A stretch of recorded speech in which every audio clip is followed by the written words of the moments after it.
नमस्कार, खबर एक्सपर्ट में आपका स्वागत है। खबर एक्सपर्ट में सुबह की बड़ी खबरों के साथ मैं गौरव आपके साथ हाजिर हूं।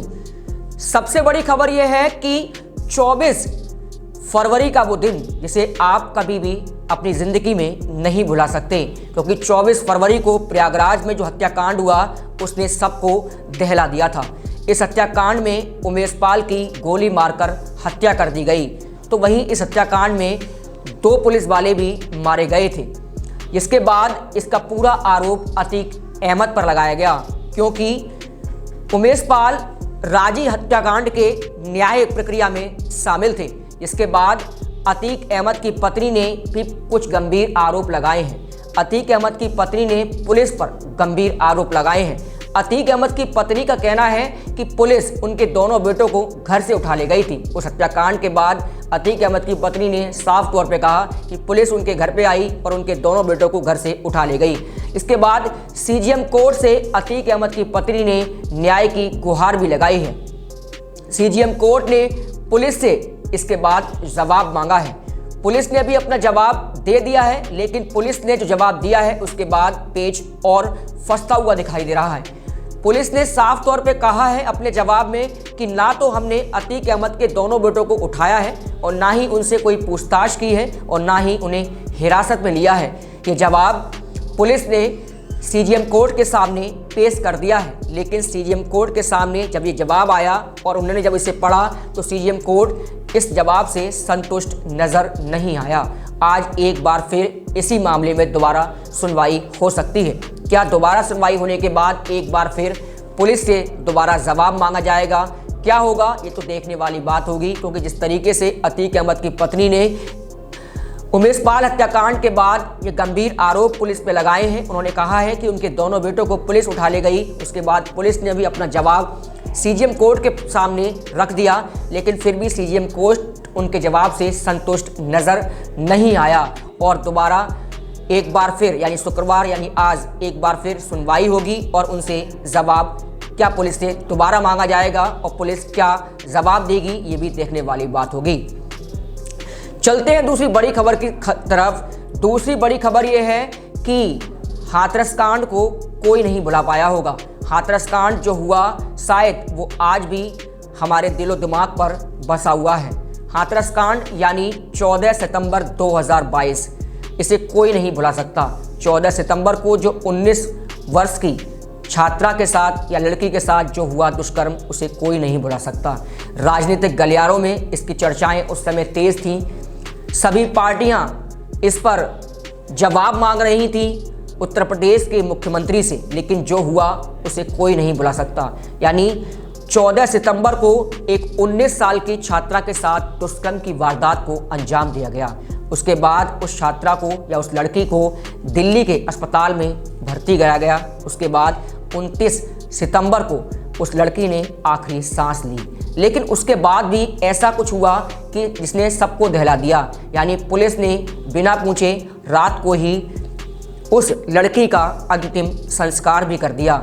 यानी उनके परिजनों तक ना तो उसके शव को पहुंचाया गया और ना ही उसके अंतिम दर्शन भी करने दिए गए। ये बड़ा सवाल उस टाइम पुलिस पर भी उठा था। लेकिन एक बार फिर ये हाथरस हत्याकांड चर्चाओं का विषय बन गया है। क्यों है ऐसा? क्या दोबारा हुआ है कि ये हाथरस कांड एक बार फिर चर्चाओं का विषय बन गया? यानी कल 2 मार्च को हाथरस कांड के जो 4 आरोपी थे उन पर फैसला आया। यानी फैसला जो आया वो मैं आपको बताता हूँ। हाथरस कांड के जो 4 आरोपी थे, संदीप, लवकुश, रामू और रवि, यानी इन 4 आरोपी में से एक आरोपी को आजीवन कारावास की सजा सुनाई गई है। यानी संदीप को आजीवन कारावास की सजा सुनाई गई है और 50,000 का जुर्माना भी संदीप के ऊपर लगाया गया है। इसी के साथ साथ लवकुश, रवि और रामू को बाइज्जत बरी कर दिया गया है। इसके बाद जब वकील कोर्ट से बाहर निकले तो वे इस फैसले से काफ़ी खुश नज़र नहीं आ रहे थे। उन्होंने कहा कि हम इस फैसले से खुश तो हैं लेकिन पूरी तरह खुश नहीं हैं।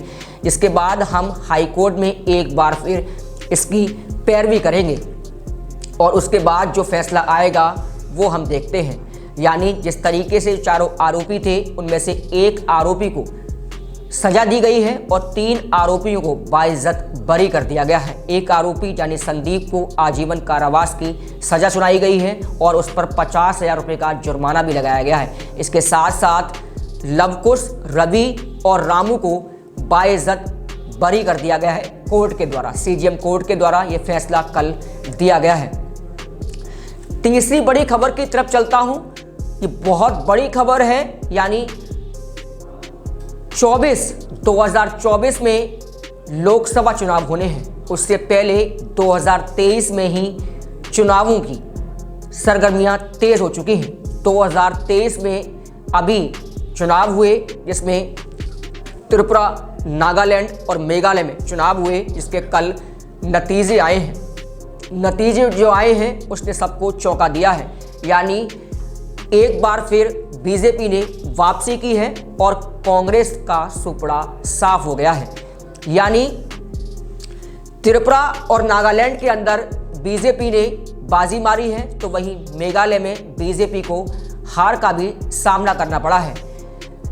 2014 से पहले की मैं बात करूं तो इन राज्यों में, यानी पूर्वोत्तर राज्यों में, जहां पर कांग्रेस का दबदबा रहता था, लेकिन 2014 के बाद जब प्रधानमंत्री नरेंद्र मोदी सत्ता में वापस आए, उसके बाद जिस तरीके से पूर्वोत्तर क्षेत्रों में उन्होंने अपने दौरे किए, यानी 50 से अधिक दौरे पूर्वोत्तर क्षेत्रों में नरेंद्र मोदी के दिखाई दिए, उसका फायदा उन्हें मिलता हुआ दिखाई दे रहा है। यानी मैं त्रिपुरा की बात करूं या नागालैंड की बात करूं, जहां बीजेपी ने एक बार फिर वापसी की है, और मेघालय में जहां उन्हें हार का सामना करना पड़ा है। त्रिपुरा और नागालैंड की बात करूं, जहां कांग्रेस को हार का सामना करना पड़ा, इन दोनों जगह 60-60 सीटों पर चुनाव हुआ, तो वहीं मेघालय में 59 सीटों पर चुनाव हुआ। मेघालय की बात करूं तो मेघालय में 59 में से 2 सीट बीजेपी को मिली है। तो वहीं त्रिपुरा और नागालैंड की बात करूं, जहां 37 और 33 सीटें बीजेपी को 60-60 में से मिली है। ये बहुत बड़ी जीत बीजेपी को प्राप्त हुई है, जिसके बाद प्रधानमंत्री नरेंद्र मोदी ने अपने भाषण में भी सभी कार्यकर्ताओं का धन्यवाद भी किया है। उन्होंने कहा कि पूर्वोत्तर क्षेत्रों में 2014 से पहले की अगर हम बात करें, 2014 में से पहले उन्हें जीत नहीं मिलती थी, लेकिन जिस तरीके से 2014 के बाद पूर्वोत्तर क्षेत्रों में जो बदलाव आया है वो देखने वाली बात होगी, और जिस तरीके से कार्यकर्ताओं ने जो मेहनत की है उसका भी प्रधानमंत्री नरेंद्र मोदी ने कल धन्यवाद भी दिया है। जिस तरीके से पूर्वोत्तर क्षेत्रों में बीजेपी बढ़ती चली जा रही है, वो और अन्य पार्टियों के लिए एक कड़ा सबब बनी हुई है। जिस तरीके से कांग्रेस का सुपड़ा साफ होता हुआ चला जा रहा है, क्योंकि 2024 के लोकसभा चुनाव बहुत ही नजदीक आते जा रहे हैं। 2023 में ही अभी चुनाव होने हैं, यानी मध्य प्रदेश में, आंध्र प्रदेश में, कर्नाटक में, राजस्थान में, इन जगह अभी दोबारा से चुनाव होने हैं। और जिस तरीके से रणनीति जो बीजेपी बना रही है पहले से, वो अन्य पार्टियों के लिए खतरा साबित हो रही है, क्योंकि जिस तरीके से बीजेपी पहले ही रणनीति बना लेती है और उसके बाद जो रिजल्ट आ रहे हैं वो देखने वाली बात आप लोगों के सामने है। क्योंकि नागालैंड और त्रिपुरा में जो बीजेपी को जीत मिली है वो किसी टॉनिक से कम नज़र नहीं है, क्योंकि 2024 में लोकसभा चुनाव बहुत ही नज़दीक है। और प्रधानमंत्री नरेंद्र मोदी जिस तरीके से रैलियां कर रहे हैं, अमित शाह जिस तरीके से रैलियां कर रहे हैं, वो आप लोगों ने खुद देखा है। क्योंकि 2023 के लास्ट तक अभी और चुनाव होने हैं, यानी आंध्र प्रदेश में भी चुनाव होने हैं, कर्नाटक में भी चुनाव होने हैं, मध्य प्रदेश में भी चुनाव होने हैं, राजस्थान में भी चुनाव होने हैं। इसके बाद 2024 में लोकसभा चुनाव भी होने हैं। लेकिन जिस तरीके से पूर्वोत्तर क्षेत्रों में ये टॉनिक बीजेपी को मिला है वो देखने वाली बात होगी, और ये टॉनिक 2024 के लोकसभा चुनाव में कितना काम आएगा ये भी देखने वाली बात होगी। ऐसी ही बड़ी खबरों के साथ खबर एक्सपर्ट पर आप बने रहिए और देखते रहिए खबर एक्सपर्ट को। इस वीडियो को आप लाइक करिए, शेयर करिए और कमेंट देना ना भूलें। धन्यवाद।